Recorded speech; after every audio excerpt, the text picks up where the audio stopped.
গণতান্ত্রিক আমি জনগণের সামনে এমন একটি শুভ সময় হঠাৎ করেই আসেনি। এর জন্য বাংলাদেশ জাতীয়তাবাদী দল বিএনপি সহ গণতন্ত্রের পক্ষের সকল রাজনৈতিক দল এবং গণতান্ত্রিক আমি জনগণকে দীর্ঘ ১.৫ দশকেরও বেশি সময় ধরে আন্দোলন সংগ্রাম করতে হয়েছে। ফ্যাসিবাদ বিরোধী এই ধারাবাহিক আন্দোলনে হাজার হাজার মানুষকে গুম, খুন, অপহরণ করা হয়েছিল। আয়নাঘর নামক এক বর্বর বন্দিখানা যেন হয়ে উঠেছিল জ্যান্ত মানুষের কবরস্থান।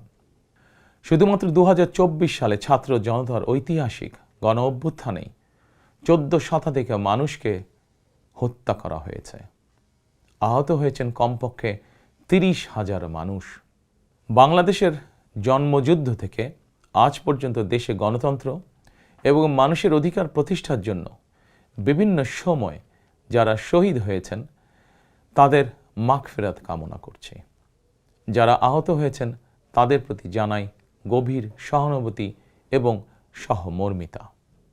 হতাহতদের শোক সন্তপ্ত পরিবারের প্রতি জানাই গভীর সমবেদনা।